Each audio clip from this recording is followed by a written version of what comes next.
Welcome to the fourth and final episode in our epic 4-part vehicle build-up, 8 hours from stock to rock. Now, if you're just tuning in, do yourself a favour and don't skip the first 3 episodes because they are definitely worth a watch. I've put a link in the description. So we left you at the end of episode 3, having shaken down the big cruiser and all the accessories and the modifications that we'd bolted onto it. Now, it was always going to be a pretty big call to try and build an entire touring rig in just 8 hours. And yeah, we did blow that time frame just a little bit, but we did eventually manage to get out into the tracks and then get to camp last night. So the big aim behind this build-up was to prove that anyone could build their dream rig at home in their own driveway. Of course, no one's going to do it like we did it. You're not going to do it in 8 hours and rush it. You're going to take your time, you're going to enjoy the modification process, and you're going to end up with a vehicle that perfectly suits your needs. But the point still remains, if we could do it in 8 hours, then you can definitely do it at home. So in this final episode of 8 hours from stock to rock, I'm sitting down with Joel to pick his brains about his experience as a camper and a four-wheel driver, what he's learned over the years, and how that shaped his decisions when it comes to setting up his own dream rig. Whether you're new to camping and four-wheel driving or you've been around the scene for years, there is some excellent information coming up. And just before we get into things, I want to remind you to take the opportunity to hit the subscribe button and the notification bell, because we are constantly hammering this channel with cracking four-wheel driving, camping and auto electrical videos every single week. So Joel, what's your ultimate setup? Mate, there is no ultimate setup. Like, there's different setups for different trips. Rooftop tents are great for weekenders, but I mean, I love a swag. Love a swag, you can't go past a swag. But then 12 months on the road, yeah, drag a caravan or a camper trailer with you, aren't you? You got to be comfortable. You want a bit of extra amenities and a bit of comfort and luxury. You know, rain, hail, you got to be able to get out of the weather easily. For sure, and I know you've done a heap of trips up to the Cape. What do you camp in when you're up there? Well, I prefer the rooftop tent, definitely up the Cape. You know, you're up off the ground, you're away from all the bugs and all that, and it's just easy, you know. And you go on, if you go to the Cape, you're going long term. You're going for at least 4 weeks, you know.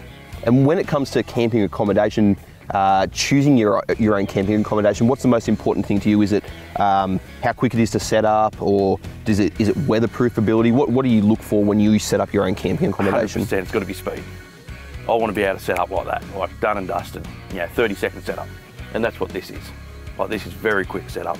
I mean, not so much with the weather, you can always just hunker down sort of thing, but that's what I prefer. Makes sense, because you don't want to miss the best part of camping, which is that beautiful golden hour of an afternoon, get the campfire crackling. You don't want to be setting a tent up for ages during that time. Exactly right. There's beers to be drunk out of the fridge. You've got to get stuck straight into it. So, and especially if you've been pulling a long day, you're out in the water fishing, four-wheel driving, whatever, you want a quick setup. You don't want to be mucking around for a couple of hours. So Joel, you just sold your big GU ute. That thing was a weapon. You had it really well set up. Sad day, mate, when that went. So I've got to ask you, look, you've got into a wagon. How are you adjusting to it, getting out of a ute and into a wagon? Look, I'll be honest, it's hard. It's hard. There's bugger all space. You really have to rearrange things, coming from a ute. But also, there's extra panels. True. You've got to be real careful on the tracks, sticks and logs and rocks and everything else. I don't want to ding a quarter panel or a back door. Well, as we saw on the tracks yesterday, that little bit there where you winched out, you could have driven that, but it so was close to the bumper and everything else. Whereas with a ute, who cares? Get it past the door and the tray will handle it, True, and obviously the other big thing adjusting to a wagon coming out of a ute is it's just space, right? It really is. It really is. You've got to change the whole way of camping. Everything's got to be changed. So it's hard, but I'm getting there. The drawers help out and everything else. Next up is trying to find water space and for water tanks and things like that, but there's ways around it. So do you reckon you could ever set a wagon up to have as much storage capability as a ute? What do you think? Look, quick answer, 100%, no. You cannot. Utes, there's just so much space in them, so much room.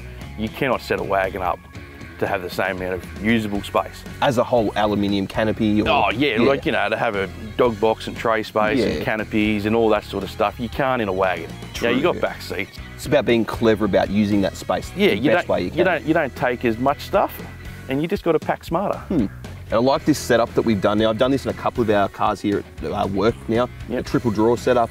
Put the extra third drawer on the right hand side there, and it just adds another whole bit of extra organised storage space. Yeah, 100%. And having the batteries in the wings, that's just, it's instead of having them under the tray or behind seats and things like that, they're in the wings, they're out of the way, done. Finding whatever space you can and making use of it. You have to utilise everything. Like even there's a bit of space in front of those batteries on the wheel wells. I've got some hoses jammed in there, because you're not going to use hoses regularly, You just want them there. but you need them for spare parts, and they're in the middle of nowhere. Yeah, makes a lot of sense. Yeah. So I reckon you've got a pretty strong opinion on this next question, mate. Let's talk winches. So obviously we saw what the winch did yesterday. So for viewers who aren't sure if they want to buy a winch, if they're kind of on the fence, what would you say to them? Buy one. Like, it's cheap insurance.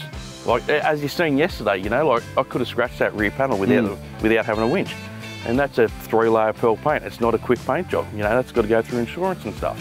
So I mean, for $500 odd, just go buy one. You know, save calling your mates at 2 o'clock in the morning on a Friday night to come out and rescue you, and them doing damage as well.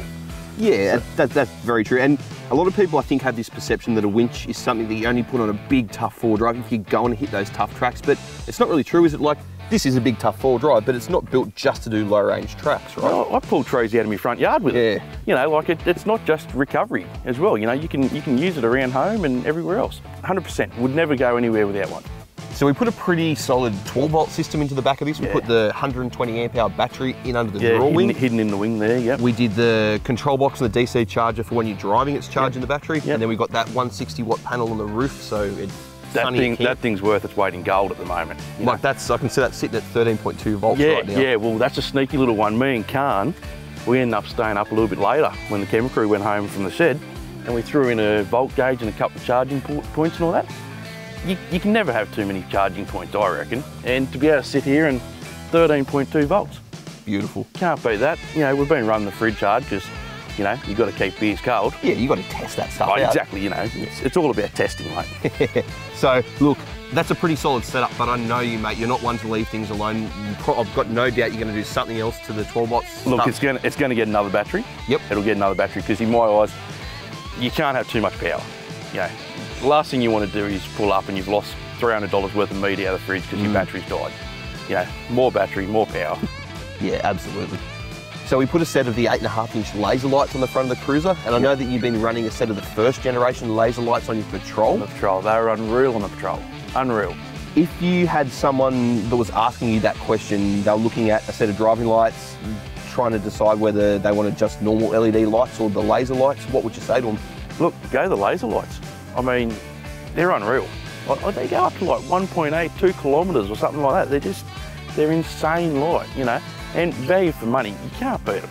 They are good. I mean, that laser, once you set that laser in distance, that's just... They're awesome for, like, I know you do a lot of long-range highway driving. You know, you get out west there and all that, you just see forever. You know, and you get the spread beam, so you see all the roos jumping out at you like they do, you know, but yeah, no, definitely go the laser ones. Okay, mate, so here's a bit of a broad question for you. Yep. In all your years of camping and touring around Australia, what's the most valuable lesson that you've learned?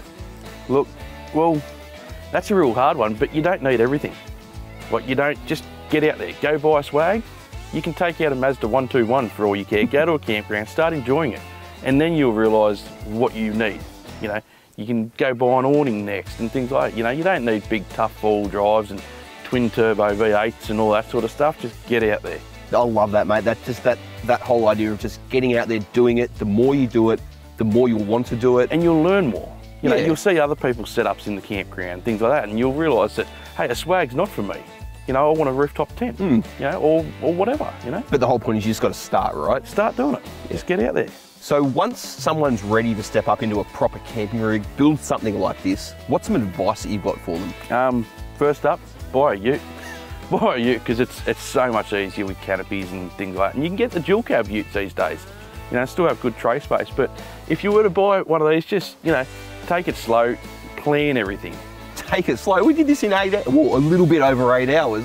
Yeah, but there was a couple of weeks planning. This is true. You know, and it was 6 months of planning in my head how I wanted to set the rear up as well. You know, like, do I want 1 drawer, 2 drawers, 3 drawers? How do I want to set it up? You know, so yeah, look, we built it quick and it's really well done. I'm stoked with it.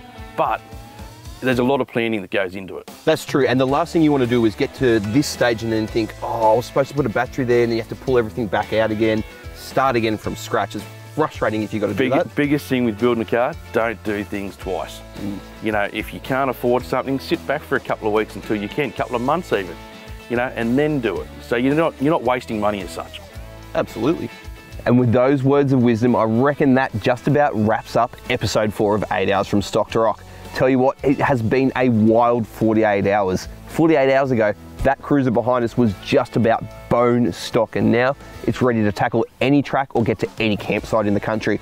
So I'll let you in on a secret though, even though we're done with the series, we're far from done with the cruiser. It's got heaps more in the works and you'll be seeing it a lot around here. So remember to hit that subscribe button and the notification bell to see what we do with it next.